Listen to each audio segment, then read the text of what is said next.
Welcome back to Shattering Myths. Normally at this time we would turn to the Torah, but since the author of this statement in Habakkuk is the same author as the individual, the creator God of the universe who authored the Torah, I thought we would answer Dwight's question. Dwight is called in from Dallas, saying that when he reads Chabauk, which is the real name of the prophet. Chabauk, it means embrace this, means to accept what God is saying through this prophet. Habakkuk is the corruption of that name in our Bibles.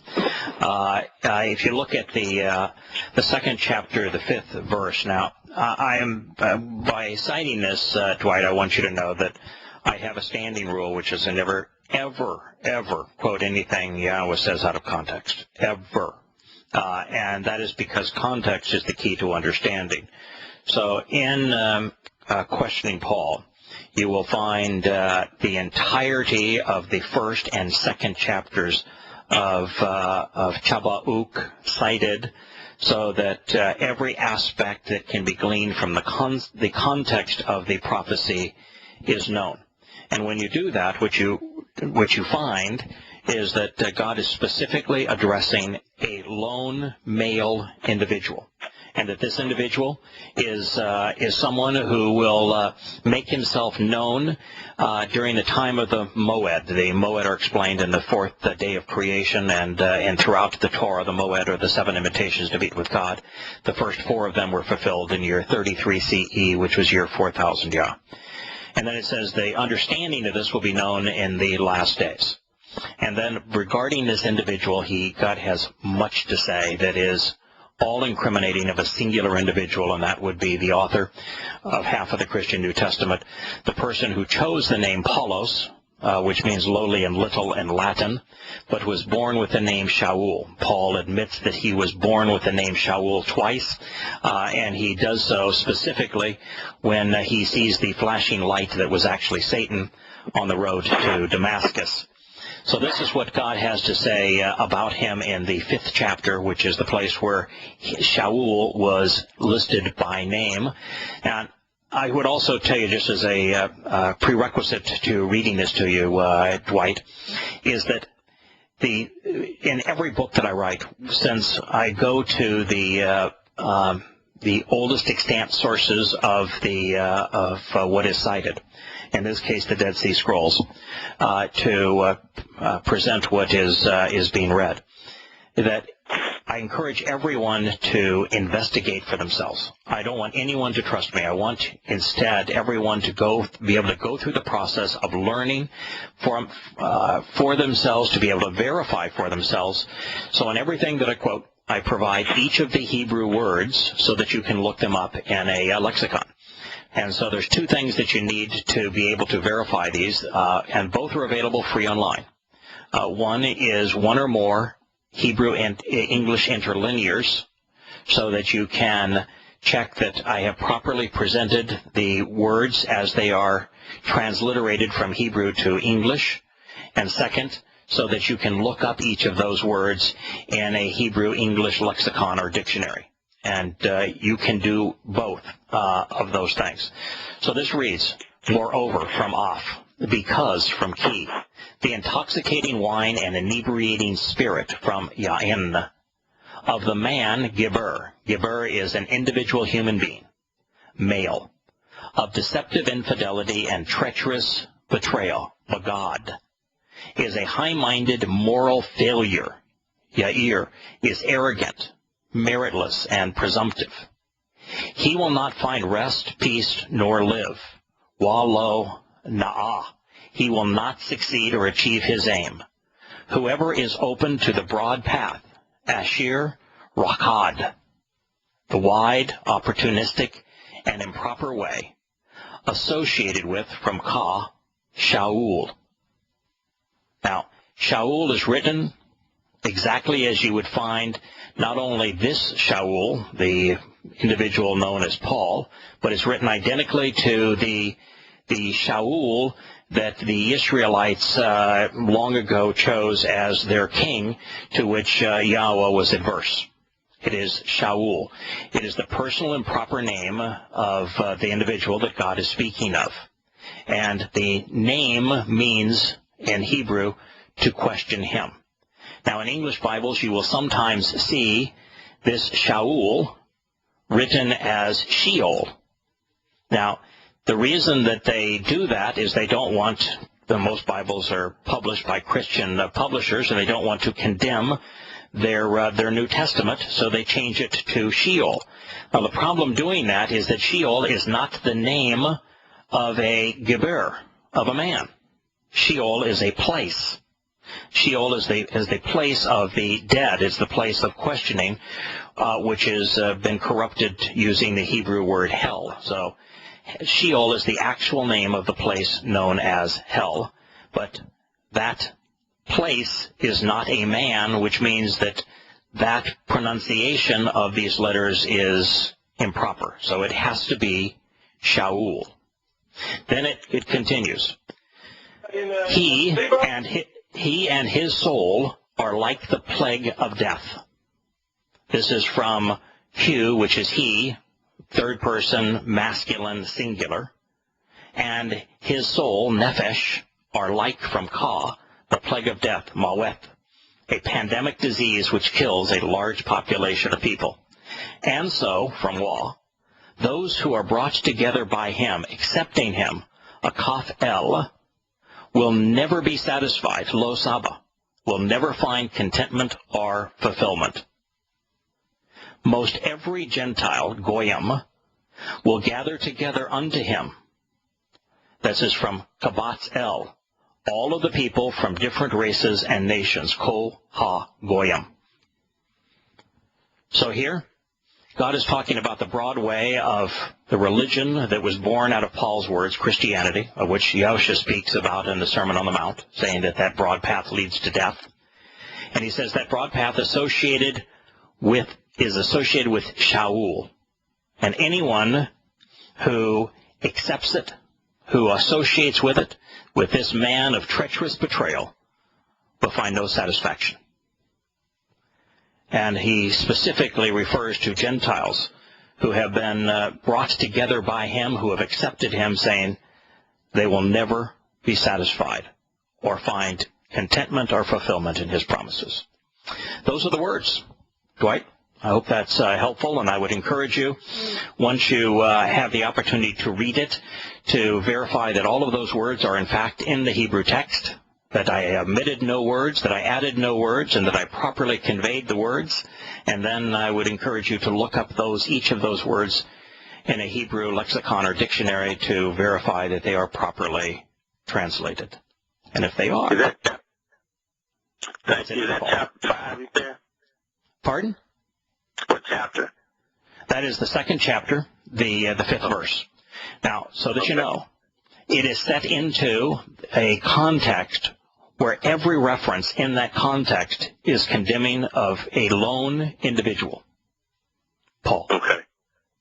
And it goes on to condemn Paul, and the preceding part of this was a condemnation of Paul. It is, it's a statement from Yahowah saying that all of those who have engaged in the Christian religion will find no satisfaction. That Paul's soul was corrupt, and that he is the plague of death. And it's true. You know, what Paul preached was wrong. What Paul said was that Yahowah's Torah teaching, that his Torah testimony enslaved, that it could not save anyone, and God's position is just the opposite. He says that the Torah is the only means to salvation. Paul says that the Torah has been annulled, and Yahowah said not a single jot or tittle of the Torah has been annulled. He says, don't think that I came to annul the Torah. No, Yahowah's position and Paul's position are the opposite. That's why Yahowah's position, who is God, and Paul's statements are the opposite of one another. If God told you the truth, then Shaul is lying, Paul is lying. And since Paul claims to be representing Yahowah and Yahowah, even if Yahowah and Yahowah lied, Paul can't be telling you the truth. I mean, there is no rational way that Paul's credible. And of course, in his letter to the 2 Corinthians, Paul says that he is demon-possessed. He also admits in that same letter that he is insane. Right. It's a shame that billions of people have believed this man. Why? I mean, it's just a travesty. And you know, the thing that is also a shame is that, Dwight, that most Christians think that they are followers of Jesus Christ and that their religion is based upon Jesus Christ. And what these Christians don't realize is there's no Jesus. No one even remotely akin to that name that represents God or that was here during the first century. His name is Yahowah. If you know his name, you know who he is. If you don't know his name, you're clueless as to who he is. Yahowah means Yahweh saves. It's presented as Yahowah 220 times in the Torah, prophets, and Psalms. There's no Jesus.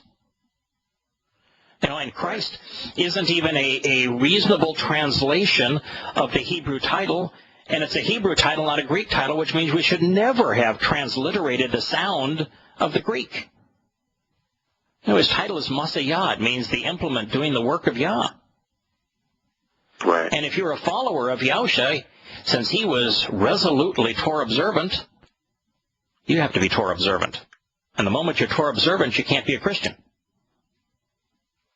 That's true. And if you look at Yahowah's statements on what we call the Sermon on the Mount, it wasn't a sermon, it was the instruction on the Mount. His emphasis throughout is the Torah. And he says, you know, not a single stroke of the Hebrew letters that comprise the Torah is going to be annulled. Not one of them is going to be discounted. They all are in full effect. And they're going to remain in full effect so long as the heavens and the earth exist. You know, don't think I came to annul them.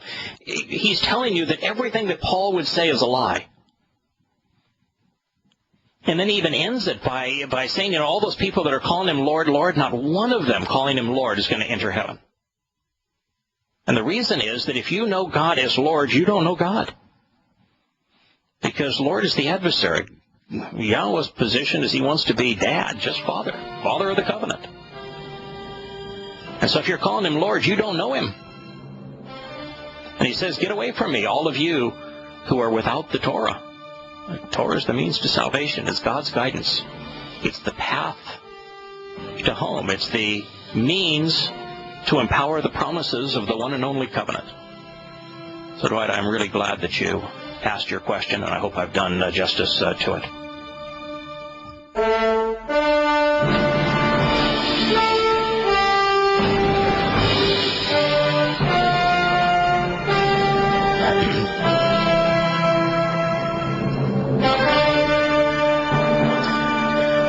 Welcome back to Shattering Myths. Just a quick departure from what we've been talking about, and I'm going to return to it in Dwight's question about Habakkuk and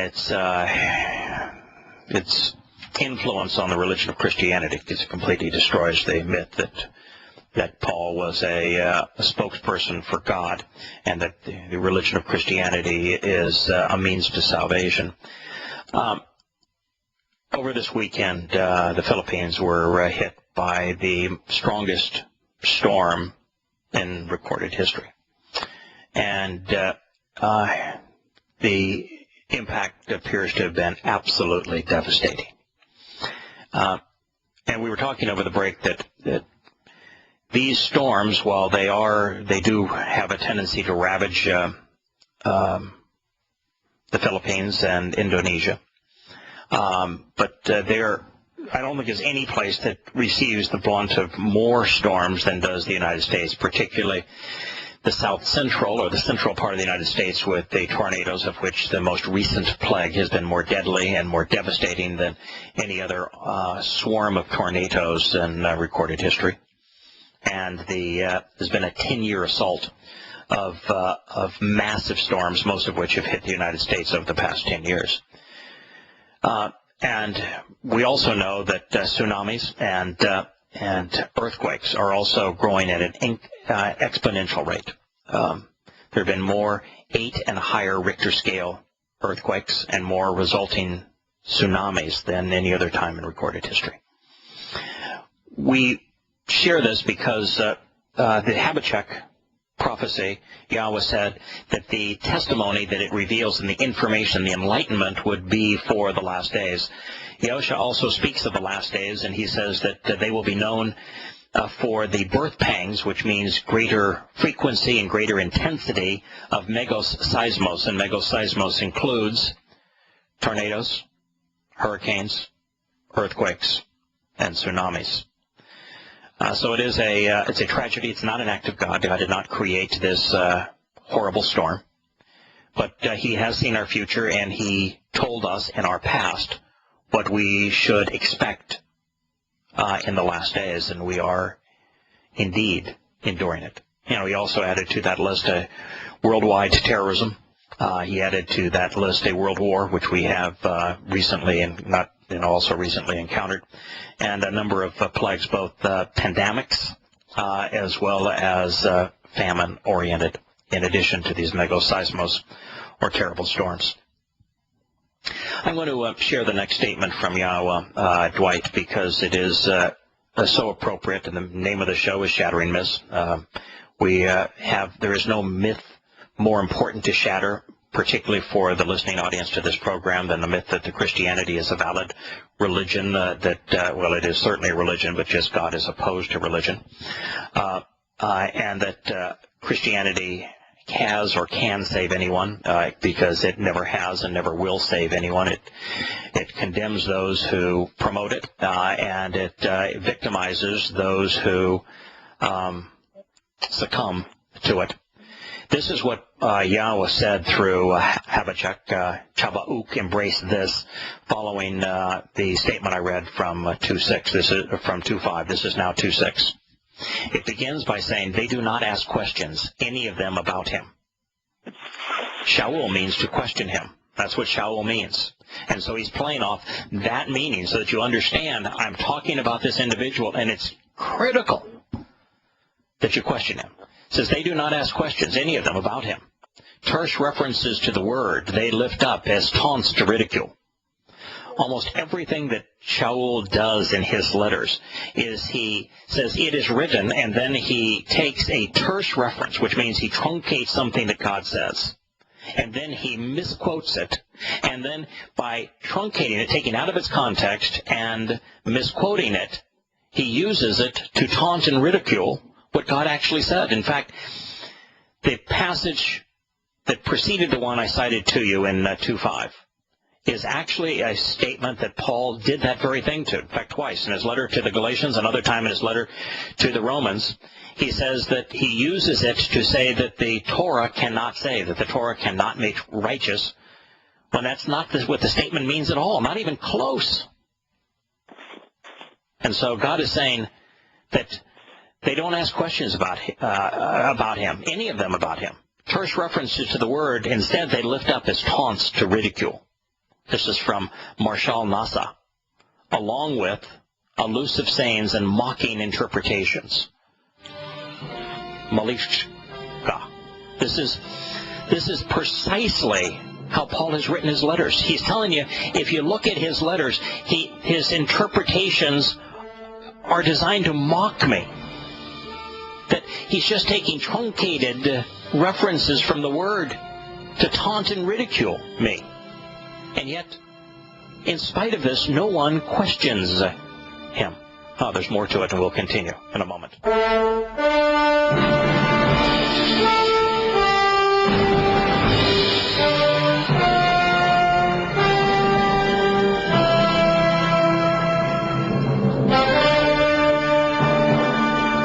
Returning to Shattering Myths, we're considering this statement after Yahowah.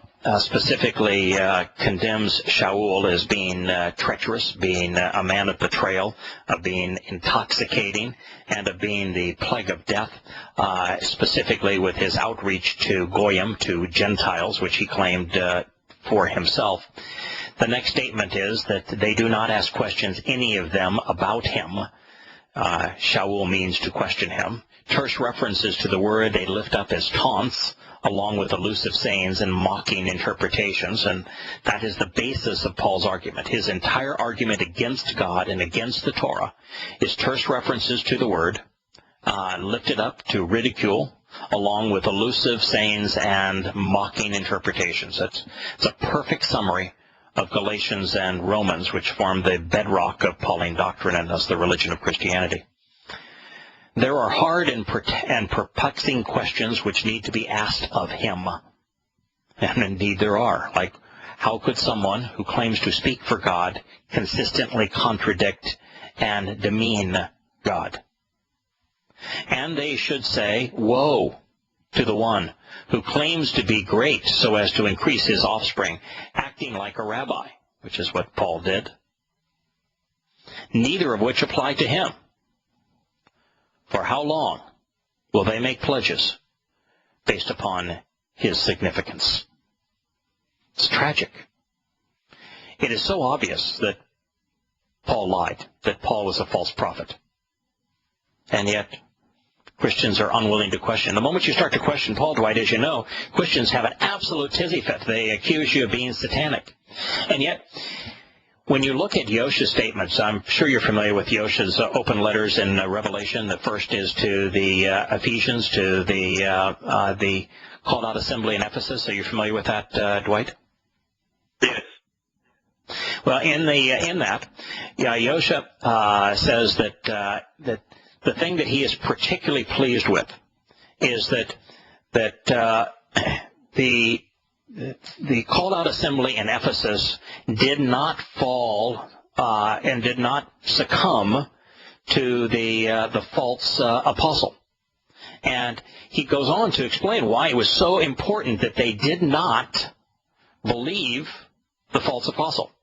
And when you look at the time that Yahowah is talking about, he's revealing this through Yahuwah, who presented Yahowah and the Torah's message in Ephesus. And then, of course, we find that Paul, came to Ephesus to undermine them. Paul and Timothy talk specifically of hunting down Yahowah's disciples and undermining them. And he's talked specifically of condemning everything that they did.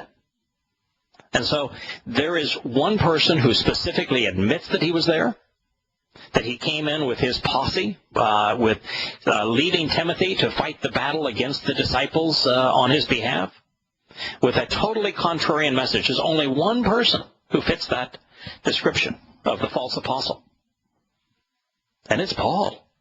And there's no other candidate that can even be propositioned. And so Christians have to ignore Yahowah. Yahowah in the Instruction on the Mount, Dwight, you probably know this as well. He in his defense of the Torah, which is to condemn Paul, he says, watch out, so lest you succumb to the wolf in sheep's clothing.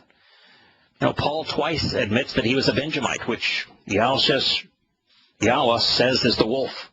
And he says, be careful. There's going to be someone that's going to be claimed to be one of you, and they're going to lead you away from the Torah. Don't let that happen. There's only one candidate in all of human history that fits that prophecy. It's Paul. Yes, that's true. The entirety of the religion of Christianity is based upon his lies.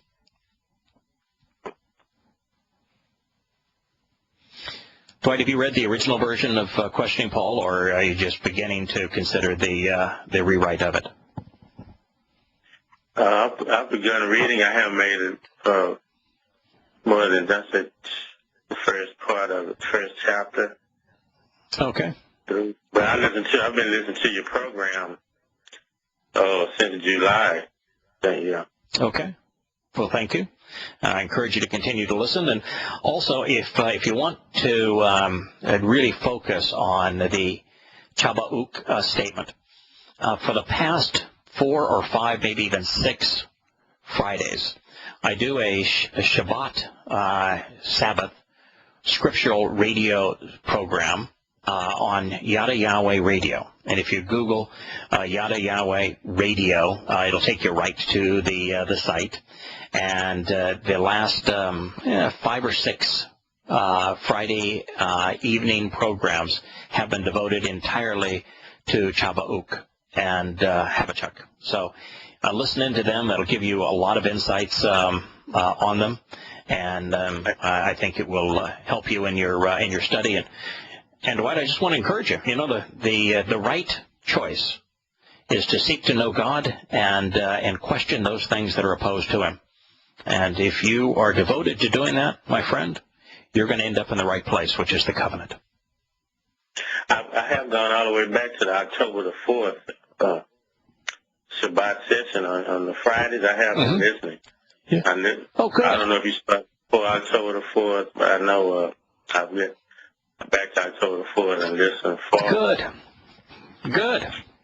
Well, I encourage you to. The more you know, the better. And the more you question, the better. You know, it's that's the right thing to do. And Yahowah doesn't even mind when you question Him. You know, because if you question Him, you want to know, you know, He had 5 terms and conditions that were associated with participating in His covenant. And, you know, you ought to question Him, you know, study the Torah. Decide for yourself if those are the 5 things that He asked of Abraham. Did Abraham act upon those 5 things? And then, you know, study and consider what God said are the benefits of that covenant, which were also 5 things. You know, He said, I'm going to perfect you, I'm going to make you immortal, I'm going to adopt you into my family, I'm going to enrich you, I'm going to empower you. And then you associate those 5 things with what are the benefits of the first 4 Moed Mikre. Pesach, we become immortal. Matzah, we become perfect. Bokodim, we become adopted into His family. Shavuot, we're enriched and empowered. And as you find affirmation, the pieces all fit together, embrace what you learn.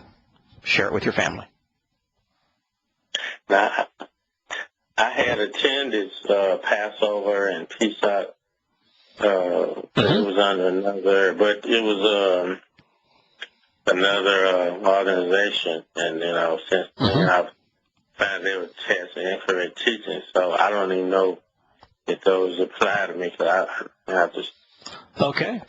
Let's talk a little bit about this. First of all, you probably know that another organization really wouldn't apply to us, and that we have no organization. There is really no we apart from the covenant. I mean, those who listen to this program, those who read the books like yadayah.com, questioningpaul.com, introtogod.org, all of us have only one thing in common, and that is we value and love Yahweh's testimony. And we consider His testimony in the Torah, prophets, and Psalms trustworthy and reliable, and we focus on it and we share it. So if there's a leader, it's Yahowah. And if there is a constitution, it's the Torah, prophets, and Psalms. And apart from that, there is no us, other than we have embraced the terms and conditions of His covenant. But it's His covenant, not our covenant. Now, let's talk about the 7 invitations. You mentioned Pesach, Passover, and what is right and what is wrong. There is a terrible misconception, Dwight, of the Torah that has been promoted by Paul and by rabbis like Paul, that conveys the misnomer that the Torah is law and that God wants us to obey Him, and that if we obey His law then and are perfect in obedience to His law, that He'll save us. None of that is true. Torah does not mean law. It means teaching, guidance, direction, and instruction. And guidance and laws are very different things. Fathers give their children guidance. They do not lay down the law. There is no Hebrew word for obey. So it's impossible for God to ask us to obey Him when He doesn't even have a Hebrew word that denotes that concept, because He's into free will. He wants us to choose to act upon His guidance. Choosing to respond to someone's guidance is a far cry from obeying. Also, the Torah recognizes that we're flawed. I mean, the most flawed individual presented in the Torah, prophets, and Psalms is a fellow that we know as David. His actual name is Dod. Dod means love in Hebrew. And he was about the most flawed guy that I've ever read about. I mean, he was involved in treason. He lied. He was involved in adultery. He even had one of his generals killed so that he could add that general's wife to his harem. God made it very clear that He was not pleased with Dod's behavior. But it's not our behavior that is responsible for our salvation. Dode wrote the most inspiring and insightful songs to how to properly observe the Torah and act upon the covenant. Like the 119th Psalm, which you'll find delineated for you in one of the chapters of An Introduction to God, which is an introductiontogod.com or intro-to-god.org. When you read that, you'll find that David, not only understood how to properly observe the Torah, which is to examine it, consider it, and then act upon what you learn. It is based on that this man, who was highly flawed in his behavior, was righteous, was saved by God, was called righteous by God. And that alone tells us that it's not by obeying the Torah that we're saved, because Doe didn't do that.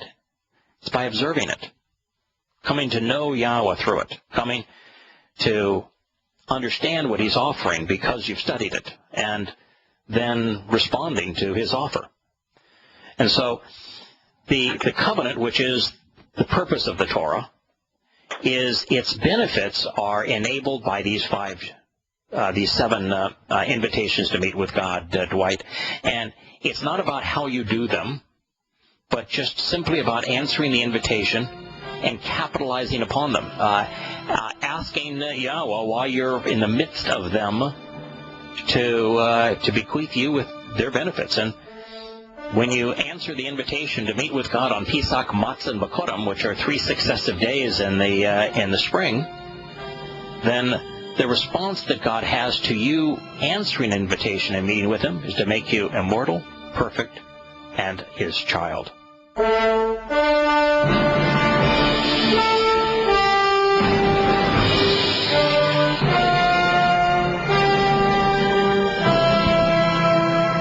Welcome back to Shattering Myths. We're continuing our conversation with Dwight calling in from Dallas today. Dwight expressed the concern that he observed Pesach Passover, but with an organization, and he found that their teachings weren't accurate, and so he was concerned about that. And what I wanted to share with you, Dwight, is that first of all, Pesach, Matzah, and Bakurim are all one event.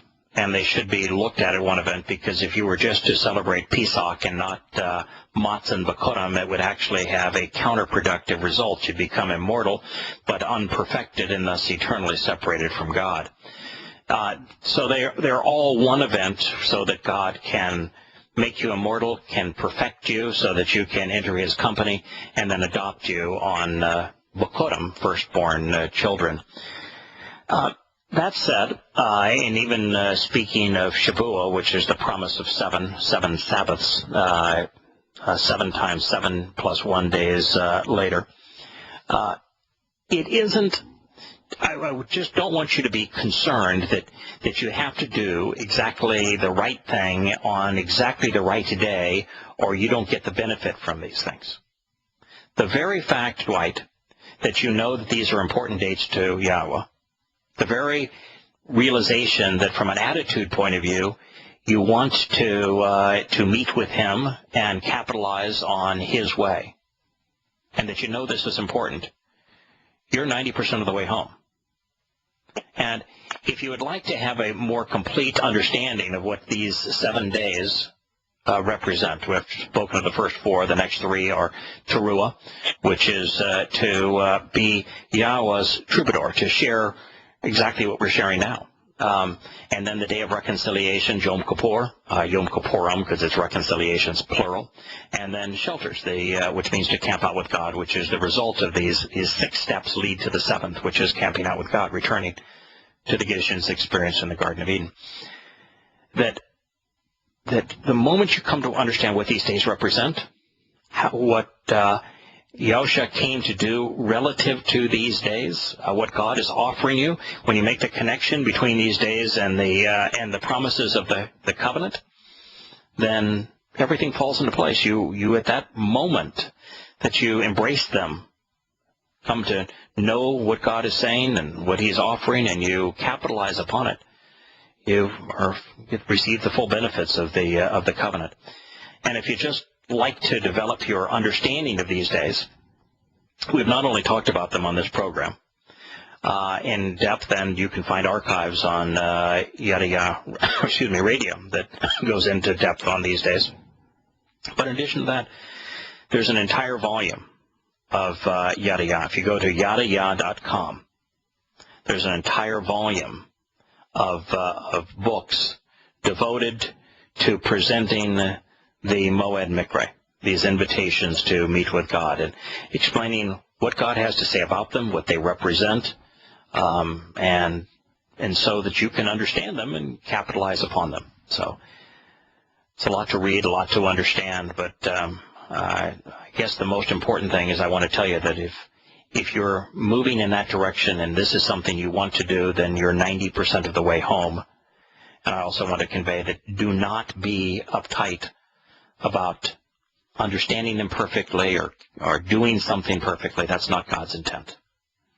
He looks at us as his children, and so long as our heart's in the right place, our minds are in the right place, we're interested and focused upon listening to what he has to say and paying attention to what he's conveyed by way of his guidance, then that's what God's interested in.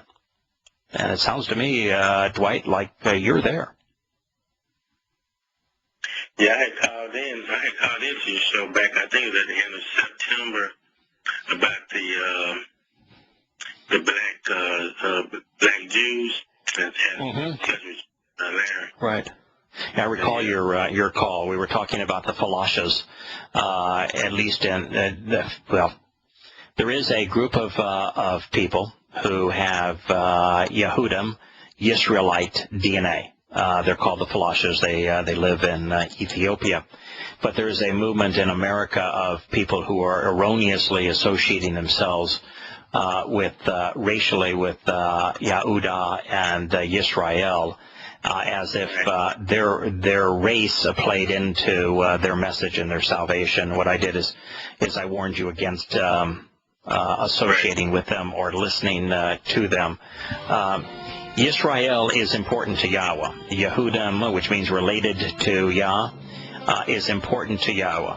They are his chosen people. But those of us like you and me, and from your voice I suspect that you are African American, I'm Indian American, that we are adopted into Yahweh's family the same way that those who are naturally born. And so there really is no distinction for us in participating in the covenant. May Yah bless.